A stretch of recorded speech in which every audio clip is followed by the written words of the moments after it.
Here we are back for part 2, the most important time, your email time, and Stewie's joined us and we're catching up with Stewie. We wondered a lot of rumours about Stewie doing this and doing that and want to find out what he's actually doing. So we'd let you guys know. Stewie, what's happening? What are you doing? Well, mate, just the corporate environment, the corporate bookmaking environment is changing. Well, over the last 10 years, Christ, how many times have we seen it change? But now with the credit betting laws coming in as of February the 17th, in other words, corporates can't offer a line of credit, point of consumption tax. I just think their business is under immense pressure. I think they'll be less competitive. And what I think that'll mean, I think it'll just drive business back to the track. Like the on-track bookies can still offer credit. They've still got a service which is viable. They're not getting charged a point of consumption tax as far as I'm aware. I think more money will head back to the track and out away from corporates. So I'm now contemplating the scenario where either I send someone out or I go out there myself from a punting point of view. I would like to go back bookmaking, but I need to be convinced that that's viable. And when I say viable, not making a return bookmaking, because that's been the racecourse rumour. No, but I got to be honest, I would love to, and I find it easier to punt when I'm on the stand than when I'm in the ring. You just get a better feel for what's happening. Well, I've got a better feel for what's happening. So would you be happy? You can read the market. So who are these people that will be betting on the track, or how are they? I'm reading that John McGrath story, for example, in the news in the last 2 weeks. Well, he can't bet with William Hill anymore. All right, so John McGrath's on the phone to somebody. Correct, but he's not at the track. But the money's still getting filtered back onto the track, and it's still becoming part of that game, not the corporate game. Because the corporate game, it just gets funneled away and you never see it. Like you can't, the people used to populate the TAB pools, like the trifecta pools, the exotic pools.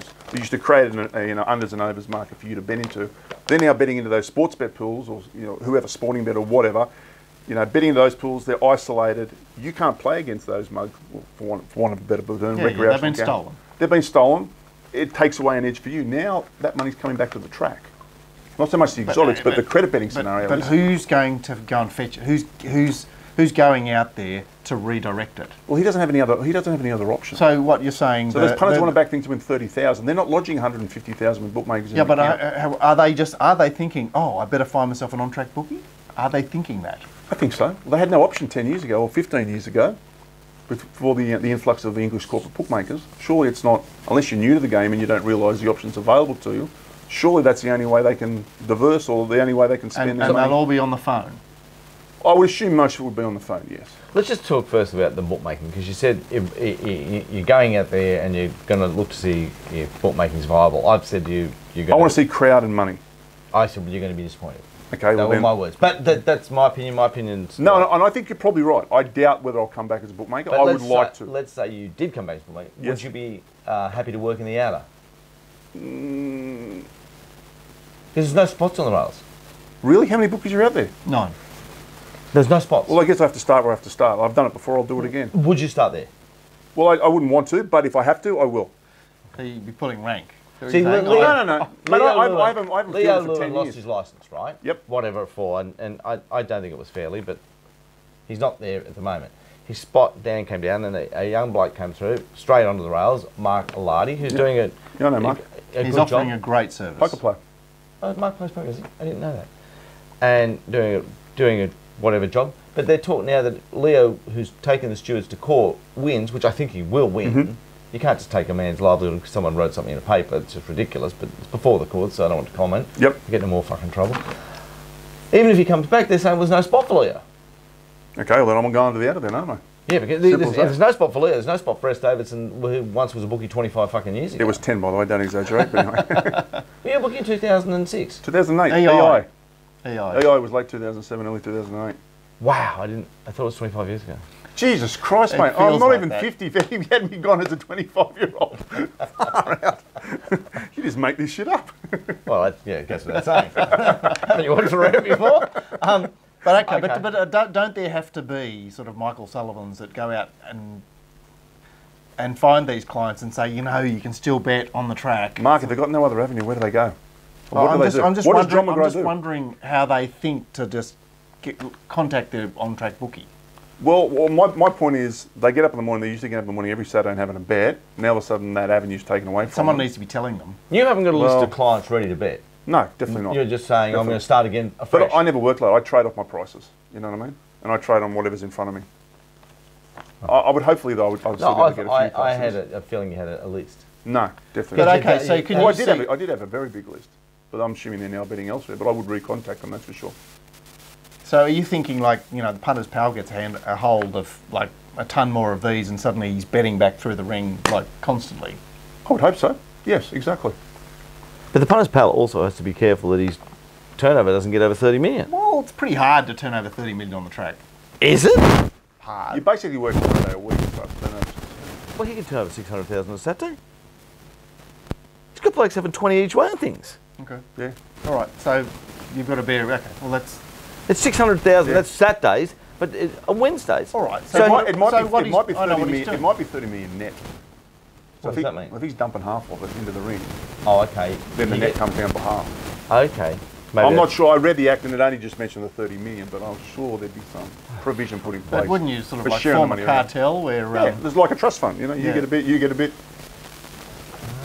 I don't know. Well, it's sort of potentially there's exciting. always a times, way isn't around it. So It's it's- the well, best once news again, the we've had. landscape's changed again. Yes, I agree. Will Digger Lob and Eric Conlon come back? Digger, I got my doubts on. I Was he dead, Digger? thought he was. Isn't he? Sure. Yes, he's dead. Surely. Digger's dead. Well, you He's didn't a like, great man, You didn't Digger. like the white waist jackets. Remember that? Yeah, So the he's staff the couldn't best. pinch the cash. You know, we can't talk. You know, you couldn't talk about it years ago, but it's a great story about Digger, and it's so. I believe it's what. When he ran around back with himself. No. When the AJC settled for a punter, it never made the papers. Did you know the story? No. Oh, you remember the old? Just quickly, it's the fucking best story of all time. Digger used to walk around with the earphones on, and fire roads everywhere. Like, blah, blah, blah. He didn't know. Oblivious. And the mail is that up near the tea rooms at Randwick, he go for 2 or 3 pisses a day. You didn't know about this? No, I didn't know about this. Yeah, It and gets a bit gross. he just fucking opened the door and he just started pissing, and there was a punter sitting on the toilet, and I think he's played the con rort because he just let the bookie piss on him. Right. And then he's gone to the AJC, a bookie's just pissed on me, and they settled it out of court. They looked after him, so it didn't make the papers. But I think there was a bit of con in it as well. Be like, look at Digger here. I'm not going to say, oh, he's going to piss on me. Nah, mate. What's the first react? If that happened to you, what's the first reaction? Yeah, You mate. don't just sit there and he's cop played it. it too cool. You've never had Always. no money in your life. Yeah, when you were 14, you had no money. You've always had no money. You've never had no money. True. Fair enough. I know what it's like know to you have no money, and you look for fucking angles so you can eat food. If Digger Lob's going to piss on me and I get 25,000, Jeez, that's a big price to pay. Let the flow begin. Let the flow begin. It's different for you. Fair enough. As long as I know you've won every quarter, you don't understand. If I have to take a load of Digger Lob's piss to get through the next 6 months with food, please, I'm thought of fucking it. pull out old man and piss away. I'm telling you. It's a different, you look at things through different ways according to how you're going. Fair enough. Fair enough. It's a great story. You're Great a story. slut, Glenn. Henry Coy wants to know. Women fuck 20 men a day so they can feed their children. They're called moles in brothels. And they put in a tax return. Yeah, fair enough too. What's worse, fucking $20 a day or one bookie pissing on you once? One bookie pissing on you once. No, I disagree. Fucking, they don't fuck male models. Old mates come in with an arm missing and fucking haven't had a tub for 6 months. I'm telling you, it's a hard gig. Jeez, I don't know which ones you're going to. Oh, shut up. I've been to them. I wouldn't know where a brothel is.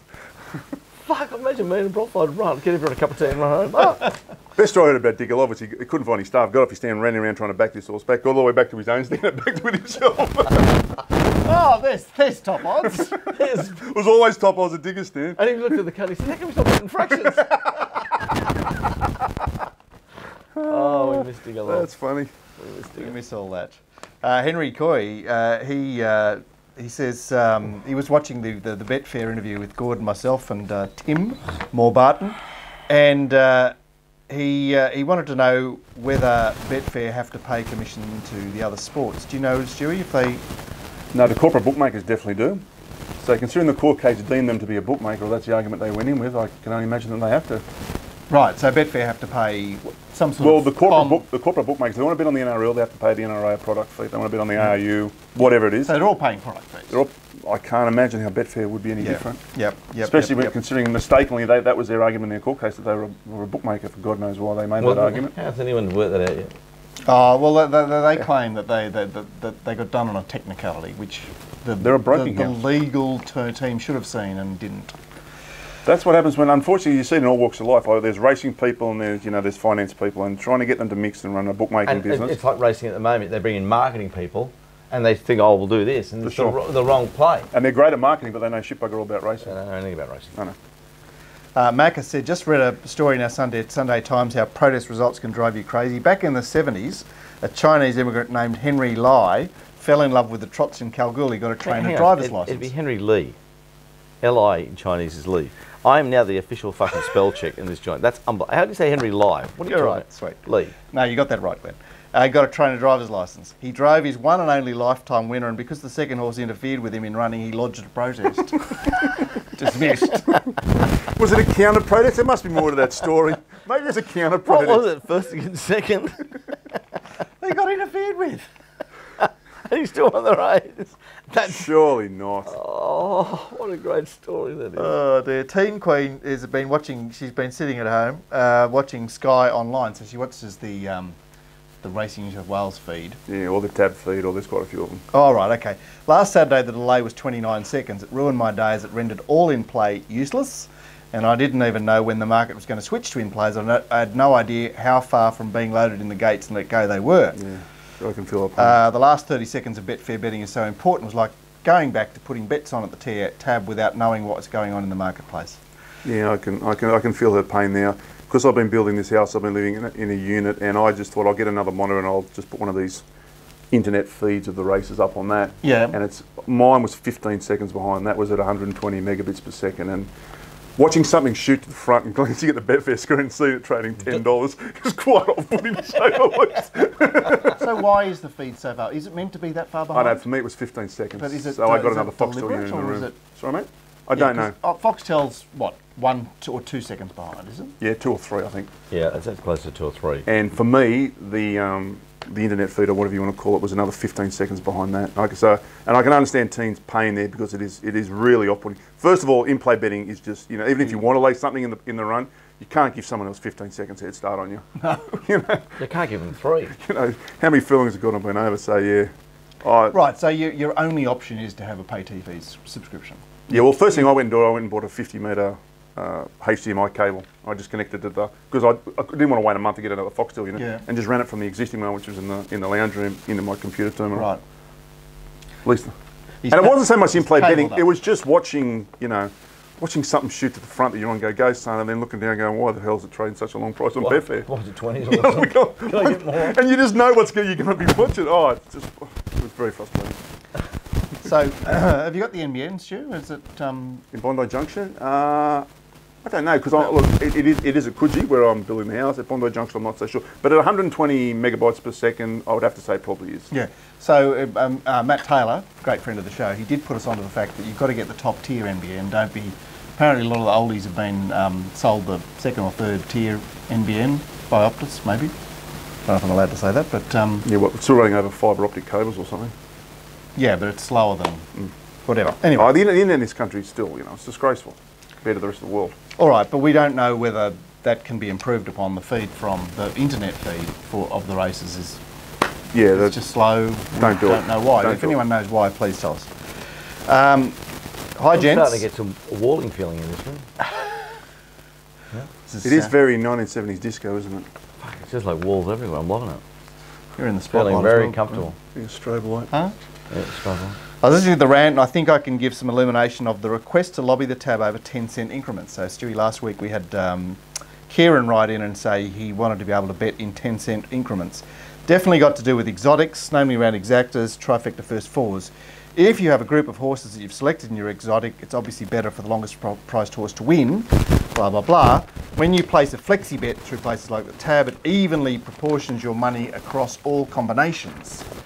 So your potential collect across each combination varies. This can be quite significant if you have a short priced horse in your selection that salutes. If you can proportionally bet each selection, you don't have to worry about what order your horses come in as long as they come in.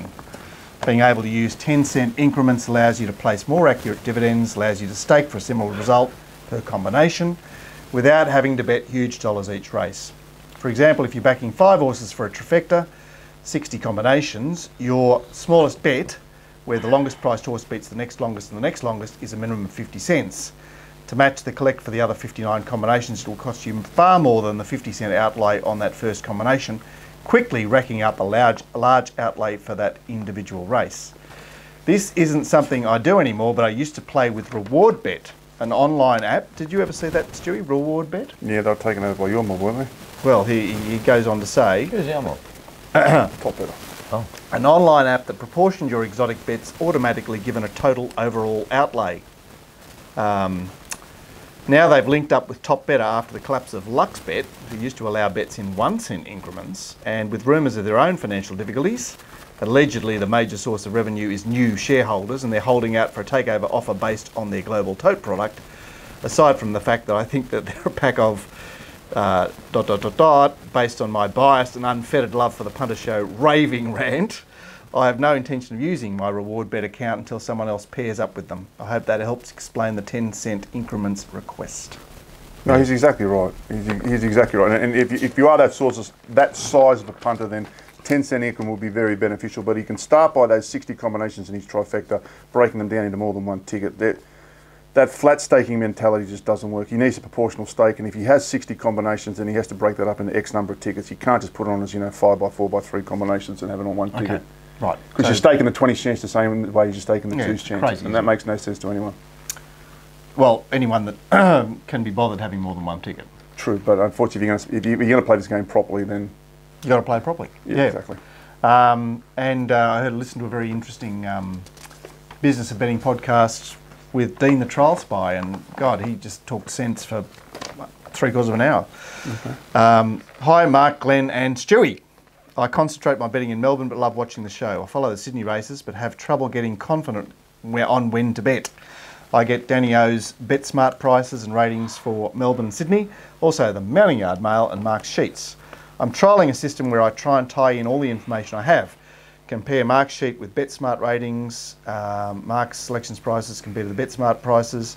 Note down who Gord is interested in the preview show to give extra weight to a possible selection. Try and tie it all in with the Mounting Yard Mail to determine whether or not to bet in the race. There's a few moving parts, and I'm prepared to be patient with Sydney if things don't match up or if there's too many conflicting views. I don't have the time to cover Sydney like I do Melbourne, but I definitely want to try and get more involved with Sydney. Wondering if you could offer some comments or suggestions about how I can better go about it.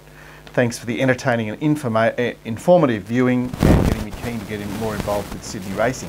Bill, Stewie, have you ever done any sort of blending? Yes, but not over tipping services, over markets. He has a lot of moving parts there. I'll give him that, which would, God, I can understand how he can wall and how to be frustrating because you could miss certain aspects of winners. But I guess you're looking for a common denominator, really, aren't you? I guess if you're going to do something like that.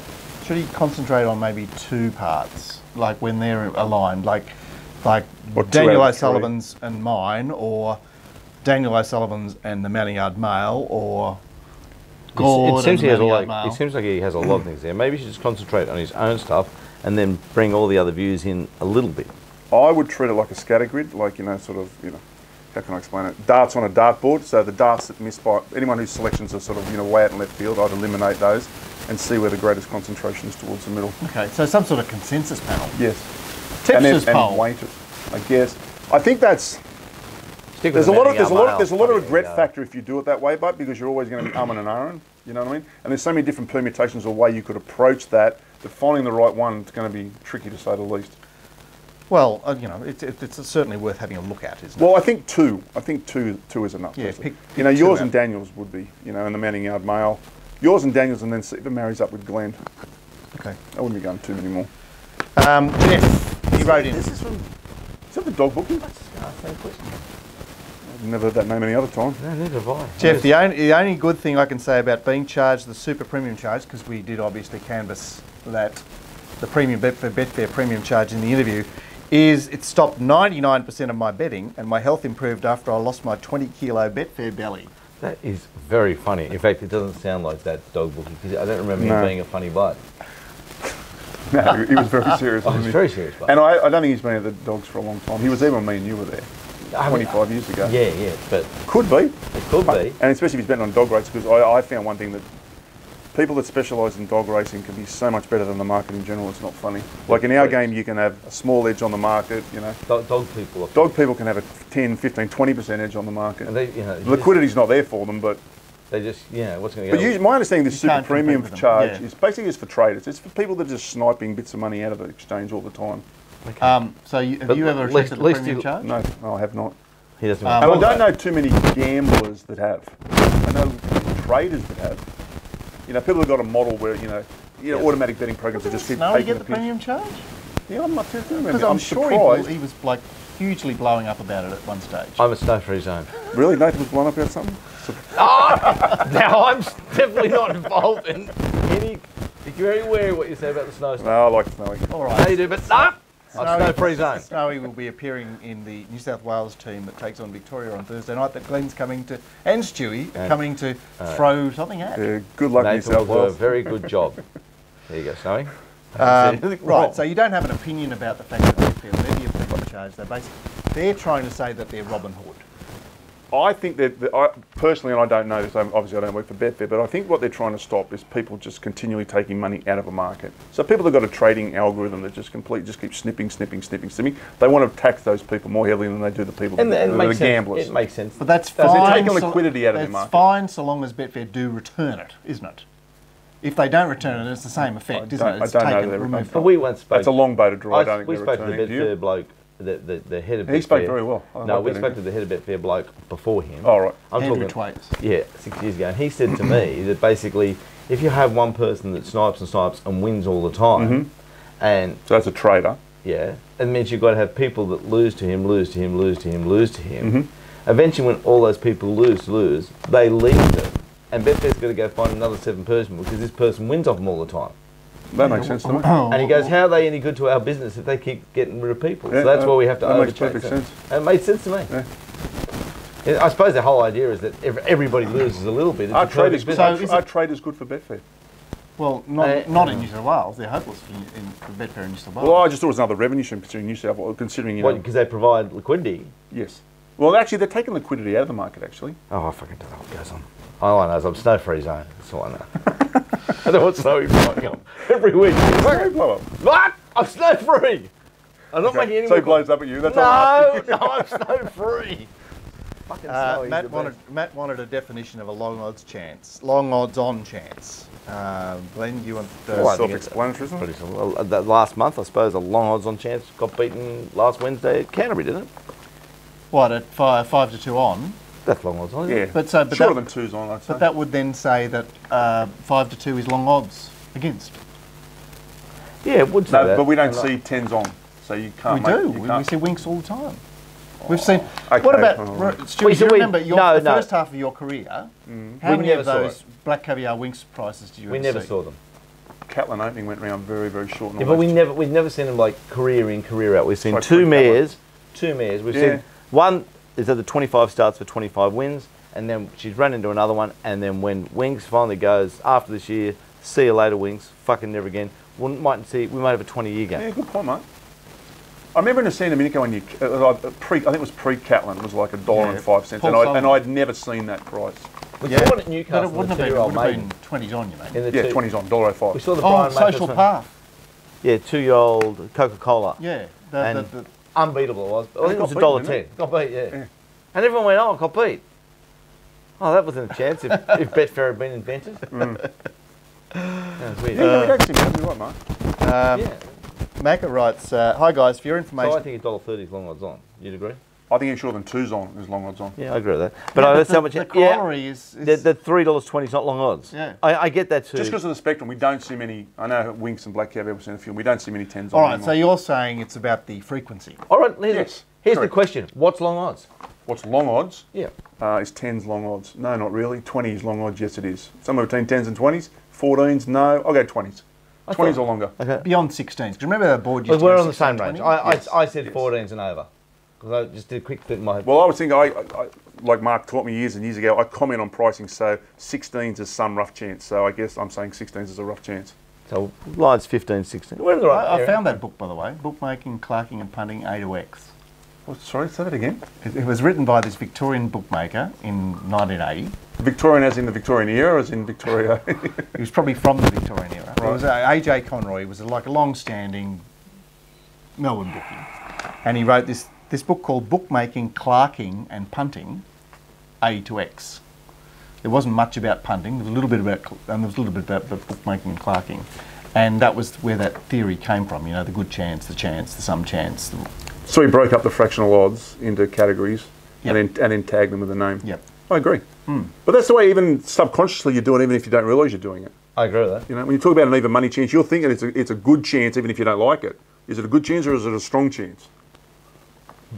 We move on. I'm getting bored. That's interesting. For your information, I've sent a complaint to the Investigation and Surveillance Directorate of New South Wales. Read the totally incompetent steward's report. 4 type lines on the ride on Danzy. Sure, I'm talking through my kick, but I'm entitled to when I took a $1.16 place to run 1-2 in a big place multi, beating a nose for second. They found time to write 3 short stories in races 1 and 2 about Gloom and Hippo, but when inquiring into the ride of a jockey who has a record of being dishonest about betting, they saw fit to ask no questions of Shin as to why he did not ride his mount out to the line, nor any questions about betting on the race. They also saw fit to not ask the trainer his opinion of the race or his instructions to Shin. His fake whipping of recent times has been glaringly obvious to anyone who does the replays. My evil mind was thinking they are just waiting to nail him and send him down the river for a very, very lengthy stint on the sidelines, but alas, they got him and gave him 2 weeks. What a piss-weak performance. Glenn, how are you feeling about your fine compared to Blake's 2 weeks? In my opinion, the steward's decision should be appealed against by the Investigation and Surveillance Unit for either total incompetence, or the Integrity Unit should inquire into whether they show favouritism towards individual jockeys. Macca, I can see you've definitely taken the $1.16 a place here and all up. It's got got that written all over it. The Sorry, 10,000. I missed something. Did he get 2 weeks for the Danzy ride? Yeah, but not. I went and watched on the tape. He missed it once, right on the line. Missed second spot. I don't think the horse was going to pick up any more ground if he'd given it one more whack around the I arse. went and watched the tape, and I thought the same if you thing. miss one, that's black mark, isn't it? But that's why he rides. He's like the Peter Cook from the 1980s, isn't he? Yeah. I thought the same thing. I don't think he's ever going to get past Potter or not. And just to refresh it, he got 2 weeks for the Danzy ride. Yeah, for not getting second spot. Wow. No, I So don't. you think it's harsh? I think it's harsh. So there you go, Macca. Your opinion was it was soft as, and you want to write to the fucking CIA, and old mate here. Well, I'm just trying to think. He pulled around the heels of the winner. He gave it a couple of cracks. He rode it hard. Maybe on the line he could have given it one more. But He actually pled guilty. okay, obviously I'll have to watch it again. I went and watched it again, Yeah. and I couldn't see it either. But then Shin pled guilty. And then old mate Macca, he fucking wants to kill somebody. So And not what was the fucking- margin between second and third? About that far. Okay. But horses don't magically jump out of their skin with one more crack around their ass. But I understand if you're taking $1.16, you want every, And it's an all up. You want to single collect. fucking bet around there. And then, of course, they've brought him in about it. Macca's seen something. And he's held his hands up. And he said, oh, guilty. And What is this holding your hands up? Yeah, you'd never say guilty to the stewards. Haven't you 100%. worked What's that it? out? Deny, deny, deny. Fuck, I'll never say guilty again. I'll say off the fuck. Did you say guilty? Just trying to say fucking top betters, 30 fucking staff or some fucking thing. That's not like you. Oh, fuck it. It'll never That is happen not again. like you. It'll never, especially when I wasn't guilty. Well, that's even more bizarre, Glenn. But got the call off old mate up there. Can you please save us? It's fucking awful for us. Fucking old mate who runs the joint. Oh, I'm sure you're well recompensed then. Please. Now we're at court. Peter Thomas writes, he talks about the Silver Slipper. What a race we witnessed. Gordo got it right with Gongs, not in the same class. Sure, the times show that. He was very excited after the race. Yeah. John wrote, well done today, Mark, on your set. Some great results using your numbers. On top pick was 4 out of 9. In the numbers was another 4. Hopefully all the subs and yourself got something out of the day. Ollie writes, lads, perhaps something to have on the show. Been seeing a few negative messages on the show recently, so I thought it was time I share with Yeah, you. because we read them out. We've read them all We're out. the only business in the world where people ring in and go, you're a pack of fuckwits. We go, right. Smithy It says, gives the show objectivity. well, we like it anyway. I like it. Yeah, but also it gives them, Shit. they want to vent. They've got nowhere else to vent. 100%. You can be on Twitter, but you can sort of get ignored on Twitter, don't you? And also, there's one I don't want to sentence. see the winner interviewed after every race. I know what they're going to say. Yeah. Oh, you've been doing really good. Oh, great. funny. That's a fucking big help. It's funny, that. I'd love to own a fucking winner and that Hadley come up and say, Glenn, what do you think? I've had 10,000. I can't believe I've had 40. I'm fucking spewing. I just can't wait to say That's the it. same mentality. Anyway, where's he going Go with on. this? A few years ago, I was most certainly in the mug punter category, betting for fun with the knowledge that it was a losing play long term. I then discovered the RANT with its endless knowledge combined with terrific humour. Yeah. It was the catalyst for me to fill my life with the great game. I've become on obsessed, him. and it's been the greatest obsession of my life. In the 2 that's years I've been nice. following the RANT, I've turned from a mug punter to returning 25% profit on turnover for a year straight. Wow. He might have to come on the masterclass. I'm at a point where becoming a professional punter is a serious consideration. I think 3 of you I thank all three of you for the change you brought about in my life. Well, that's a nice Keep email. killing the bloody game, lads, and don't change. That's Oliver. brilliant. That's Good on you, Ollie. brilliant. Well, that's nice to hear. I think you've got to keep working hard, though, and keep your punting on the time and tide. Pro punter's a tough game. It sure is. But look, if you're making 25% turn on right, you're so far ahead of the curve, it's not it's funny. But unbelievable. don't get fixated with that ROI, return on investment. It's all about dollars and cents, mate. That's what puts the kids through school and puts food on the table. Yeah. More wisdom And from makes, Stewie. you know, Glenn Pollitt, except bookies pissing on him, if he can get 20,000 out of it. That's too That's for sure. TQ's given us more work. She says, here's an idea for the rant. Say we do this for all city and provincial tracks.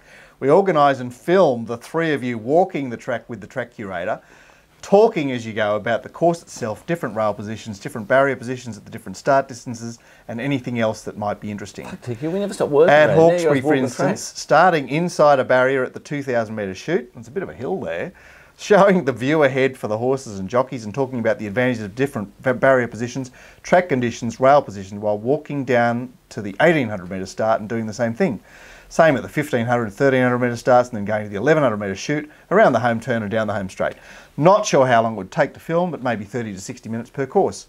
Is that a good or silly idea? Would it help punters? I think it would. I think it's a very good idea because we don't have enough video content of, you know, punting pointers or tips or whatever. You know, they still show all those course diagrams that were drawn in 30 years ago. Like they've probably still got the bloody 1,280 metre start at Canterbury and stuff like that. Yes, You know, they don't have correct course diagrams. No, it's very true. Can I just quickly give you guys an email from me from Saturday? I just want to... So I just want to say one thing about that email. I got a very, very good friend who walks the tracks every day and rings me and tells me what he thinks about the track. And I've found over the course of the last 3 years that historical data is still a better guide to how the track's going to play Than what he's feeling. feeling. What he's saying when he walks the track in the morning. I'd agree with that. And I have the utmost respect for his intelligence. He's done it for years and years, and he's a very smart man. And still, the data seems to point me in the right direction far more. Wow. So what's the best tool you've found for interrogating that historical data, Well, Stuart? you know it's ratings to win. Paul showed me the other day. I have been using Access to compile tracks, and so I put in my track RANT, and it brings up all the Randwick results for the last since 2005. But ratings to win, it actually breaks them up in rail positions. And You can search by a whole heap of criteria. yeah, it's. You're not a race win, aren't you? I'm going to be both. Yeah, I like them both. I like GTX and I like, but I'm definitely ratings to win. Yes. Wow. Yeah, it's a pretty exciting track interrogation tool. Well, you can Talking see about anomalies. tracking interrogations, I just got to quickly bring this because I want to wrap Brownie because I bagged Brownie earlier, but he's so much fun. On Saturday, a lot of you punters wouldn't know that there was some problems with the papers of Lord Kinsley, who Brown was riding, and it didn't come into the parade. It didn't come into the parade ring. It just came straight out of the track, and I didn't have it in my first four anyway, but I hadn't even seen it. So I thought, well, I sent them tips out and said, well, it's a fucking 50s chance. There's nothing I can do about it. I can't hold the tips up for 150 chance. And then my guilt got the better of me. I just thought, I've got to go look at this horse in case it looks sensational. I'll send out a text to the punters like I could have had Lord Kinsley and blah.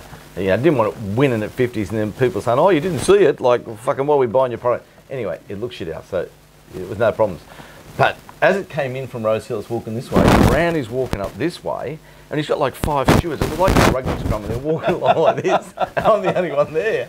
I can't help myself, and I'm just going, Brownie, you'd be better. Just run the track. Don't worry about the horse. You'd go fucking better. Like, because I'm saying right in front of Yeah, funny. stewards, and Brownie's going, well, why don't you fucking come over and ride it yourself? That's what he says. And all the stewards are I hope you bit back. They're all pissing themselves. I go, well, I'd fucking do a better job than you. And he fucking legged up, fucking Pollitt and fucking off he rode. But it was just such great banter, and it was just like, there's something to love about Brown. Yeah, and give him a good stick as a punter. He knows I've been out there my whole life. I remember when he was a kid. I mean, you know, and you can give it, and he just cops it so well, and he enjoys it, and he's a real good bloke. So he's well It's done. not precious, what we were talking about earlier. Well, it's not like, imagine doing that with fucking Ty. Next thing you'd bring the FBI on me. Fucking investigate Pollitt. Like, honestly. What a world we live in. What a world we live in. So kudos to Brownie. Great banter. I said to him, you'd be better off running. Imagine Brownie just running in the race with no horse. I said it'd go better. Fuck, he's good fun. Wow, that is a good story. Nev writes, hello gents, it's Sunday. I'm looking at the form of race at Ballarat. 2 chances per my system. I look at the form of the first horse trained by Henry Dwyer. Dwyer's had it for 2 runs. Before that, Smurden. From my viewpoint, everything that Smurden trained is now doubtful as to its ability. This infuriates me as we have our own police, the stewards, and it takes so long to find miscreants. There is no point at looking at form. Smurden and company ruined everything for the lovers of the challenge of gambling. If they're guilty, sentence is life ban from the sport. The Moody and Co issue dragged on for years. Same problem, I believe. But this most recent group seems a different situation. Thoughts? It is. I mean, it hasn't It's affected icky. us Yeah, in one the in on same Saturday, way. not Lover. Lavani, but it didn't run. Was too. I'm looking for it on your sheets and going, no, it's not it, it's not it, it's not Lavani it. trained by Brad Whittup. That's right. It was the horse that they actually busted. It's all icky. I mean, you just got to wait till this period's over and get over it. So wait for these horses to die. Like, you know, when they break Just down. basically, they come in and they go pretty quick. There's nothing you can do about it. Yeah, so you just wait it out. I mean, Postscript of the Henry Dwyer ex-Smurden horse ran poorly, finished fourth in a 7-horse field. The Smurden form promising good things may have been tainted, but who knows? Who knows? Yeah. Tim Williams, Ben Johnson all over again. It's what's that? Ben Johnson. It is Yeah, Ben Johnson. there it is. Well, Carl didn't take it well. Eventually got his gold medal. Well, we've got the Australian boy and the cyclist. You don't ever hear him protesting, do you? About the Yeah, fucking... the Lance Tour de Armstrong. France guy, yeah. Yeah, what's his well, name? yeah. Cadell. Evans, yeah. Well, he finished second twice to Lance, but he's never once said, "Oh, can I have the trophy?" Oh no, it's You don't hear from him. They go, "Oh, yeah, we'll move on." 100%. It's fucking wrong. 100%. If I finished second to Lance Armstrong and I was no soup in me, be going off my head about it. Of course you would. Fuck. You don't even hear from him. Holding his hands up did him a lot of good, didn't it? He was denied. And then all of a sudden, all right, you got me. I can't believe you held your hands up. I'm still getting over that. Yeah. I had to. I was trying to save 30 people's jobs. Now you got scruples as well. I do have scruples. You know I do. A minute ago you felt guilt. I went, that doesn't sound right. No. Fucking hell. Tim writes, it's a beautiful thing to watch Purton kill Huey and Glenster's mate Joe in consecutive races, Group 1s too. That's yesterday at Shartin. All right, Zachy did well, did he? And Crookie wrote in straight after the Mudgee debacle, saying, can we please talk about Mudgee? Glenn, walk us through Mudgee from yesterday. Well, a cyclone turned up. Jockeys didn't mind riding. It was a $250,000 race. So jockeys weren't too worried about safety. The race went ahead. No idea how. And something led by 5 lengths, and I got out of sight, and no one knew it was in front. Won at 80 to 1. So great result there for country racing. How ridiculous. Country racing. There's fucking umbrellas, 400 yards in the air, and But cyclonic it's storm. only ridiculous because they won't run those races normally. Isn't that the ridiculous aspect of it? Money speaks all languages, Mark. You're quite happy for random results to happen because that's the way the game plays, but the game isn't played this way. Yeah, no, the horses should have come back to the stalls. I would have Waited thought for an hour. visibility was a big factor in... Oh, massive. and even in safety, let alone, the result of the race. I mean, G. Buckley was on TV after, oh, it's the worst I've ever ridden. And yeah, it's because, You can't see the bloody leader, for Christ's sake, let alone the horse that's in front of you. Unbelievable. How's that a race? No, it's because it's worth 150, that's why. Well, it's just ridiculous. Some billions chance one, I believe. Yeah, 80s, yeah. Which I had marked in my tapes as a horse to follow. It's better and better, this story. Didn't know it was in. I was stuck down the inside last start and it was just... Are you for real? Serious? Yeah. Okay. Yeah, didn't know it was in. I decided to go to a barbecue. New South Wales punter on Twitter, he said, to mask the Mudgee disaster, we'll now get the feel-good Sky story of the 100 to 1 bush horse, 3% Australian Brumbian pedigree, from a battling trainer who can't afford to float it, and they'll ride the horse to Randwick. What it means to the local town. It is fucking sickening. Yeah, that's just going to hurt. And that Greg Radley, he is getting better and better and better at the sickening side of this game, isn't he? He's getting right up there now. Well... Everything's so wonderful to Greg. But can you imagine, he'd be saying, oh, well, Fucking hell. all the riders came home safe, wasn't that a good thing? Mate, we're in the racing industry, aren't we used to all this? Yeah, We are. We've had it all our life. They get worse. They get even more degree of it. Oh, I just know you don't remember. Well, Graham McNeese, we used to have a bloody half-an-hour story after every race. Fucking hell. Hat says if Glenn keeps selling those Winks poo bags for long enough, he might even match the number of times Malcolm put up the whip boots Silks used worn on Kingston Town for auction. Good on you, Mal. That was the best. Stop it. Chris, I love hearing from Hats. Too funny. Chris wrote. He's the top better man, Hats. I'm still dirty with him. Chris wrote, watching the Rant Racing interview with Betfair, love the passion, Gordo. I'm a premium charge payer, and that's when he lost me. Punished for winning and boosting turnover. I do not like paying him, by the way. I don't blame you. Taylor, he wrote in on after Saturday. He obviously followed you in there, Glenn. He said, after today's efforts, was wondering if we could do away with Winks Poo and get some of Glenster's for sale. Regards, old goldies.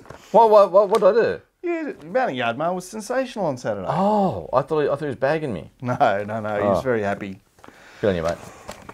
New South Wales punter You can't also... breathe without it, Stewie. Even Stewie can't breathe. I know, mate. It's good stuff. He's starting to breathe out. Peter Knob is one of the biggest fans of the MYM. I can believe it. Every time I tip a loser, he says, "You're a fucking idiot." That doesn't sound like Knob. Good man. New South Well, Wales... yeah, if you get the license back, Knob on the ground, Rob Simpson on the front bag, taxi manager. 100%, bring them all back. Oh, mate, You forgot Rube. And Rube for sure. Got to get Rube in there. 100%. Oh, wow. And then all of a sudden, when you got your back turned, I'll go Rob Simpson. Give us 2,200. No, I'm having a word with him about that. Rube's on the bag this time, mate. Try getting it off him. You've got to bring Rob Simpson back.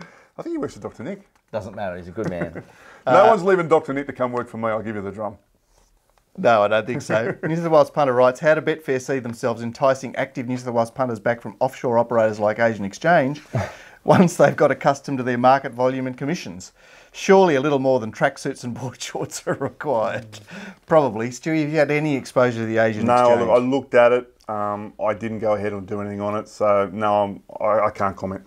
What is that mole on your head just there? That's really inflamed. No, you it's got the not a cancel mole. at me? No, it's not a mole. It's a blood vessel. Oh, is it all right? It's all good, mate. Thank you. If you get the cancer, I'll get it with you. We'll have a blood transfusion. Well, we're going to go down together. Yeah, I'm looking forward to it. You would be. I'm not. Gord was asking last week about, well, he was suggesting that Clary O'Connor's was not bad first up. This is after Torval ran a hole in the light fingers. Clary O'Connor's. That's why I became the spell check. I'm thinking, what's Clary O'Connor's? Yeah. First, Ratings to Win says, first up last 2 years, 85 runners, 8 winners, 2% profit on turnover. So that's Clary Connors we're talking about, right? Clary Connor's first uppers. Right. Yeah, that's not his Irish counterpart. Yeah. Counterpart. David, who was keen to see you turning up, Stewie, says, I'm getting really concerned about the plight of on-course bookies. As you know, I go to 3 to 4 meetings a week. You see him everywhere. Gosford and Wyong are now down to, on most occasions, 3 bookies. We need to do something to keep the bookies on course. Tax break or some sort of incentive for them to keep coming to the track. If you look at the age of the majority of bookmakers on course, how many are we going to have in 5 years, let alone 10 years? Is there a way to attract new blood into bookmaking, or do we just have to accept that it's too late and in 10 years there will be no on-course bookies? The race clubs don't want give bookies. a hell. They don't want bookies. No, because they think if there's no bookies, everyone that goes to the track will just only bet with the tab and they get more money out of the tab. They've just lost any desire to keep bookies. They don't know what an integral part of the game they are and how... Yeah, but the race clubs have no room to move. They are just completely dictated to by Racing New South Wales. So Racing New South Wales, unfortunately, their business partner is the tab. So the tab won't find this idea popular. I think Pete, before they were the business partners, Pete hated bookies anyway. Yeah. Hates them. So the trouble is, bookies need to be paid a performance fee because they're a participant. It's like the strappers getting their whatever their whack up, or the trainers or the jockeys or whatever. They're participants. You need those participants, so you have to pay them to turn up. How much do we need to pay you, Stewie, to turn up? Not a great deal. As long as there's some supply, I'm happy to bring the demand. Yeah. So you just pay your exes, or... But they are taxed beyond belief, and I think the clubs don't care. And if you've ever been to a race meeting in New Zealand, you'll know what it's like to go to one of these meetings that are very sterile, to say the least. You know, without bookmakers, it's sort of it's missing the ambience that we're all used to. Yeah. There's no theatre as far as I'm concerned. And forget that theatre of the horse crap. I'm talking about the theatre of the betting ring, and you know. Yeah. All right. Well, Stu hasn't been to the races for a little while, clearly. Once in 10 years. And you know, you get the thrill of watching Stewie check the bag at the end of the day, and when it's $80 short, watch him blow up. It's great fun. Oh, you have to get through all those things in. Oh, that was fun thing going to be watching you. Can I get a bag balance? Oh, Stewie lost. Fuck. Oh, wow. Hope the money's right. Oh, we're 180 I think short. everyone hopes the money's right. 180 short. What the fuck are you blokes been doing? All right, going to run out. Oh, Glenn was around. Fucking everyone blames me. We're going to run out of room here soon, Glenn. So you want to wrap it up? Okay, well, thanks so much for coming on the show, Stewie. My pleasure, mate. Sure, My everybody pleasure. enjoyed you coming on the Good show. to see you, Mark. Now, Glenn Pollitt's going to be doing a preview show for Rosehill Wednesday, which he Only just can't found wait out to about do. an hour ago. Can't wait to do. Yeah. That'll be up. That'll be tomorrow. for Wednesday, Rosehill. Yeah. Goldies, Friday, Canterbury, and Saturday at Randwick. Yep, Randwick Guineas. What a No, week not we've Randwick Guineas. It is Randwick, isn't it? Or we think What's it's the Randwick. meeting? I don't know. I know it's Canterbury Friday night. Do you bet Friday nights? Occasionally, not always. No. Hard meetings. They're like Hard tough back up. meetings. Well, I'm a creature of habit. I do things at a certain time in a certain order, and Friday night I'm still usually doing them for Saturday. Yeah, And I hate doing things half-heartedly. Yeah. yeah, exactly. We've noticed that, Stewie. Well, All right. it's been great to have Great. you on the show. My pleasure, boys. And we'll see you tomorrow for the preview. I'm so excited. See you guys. See you later.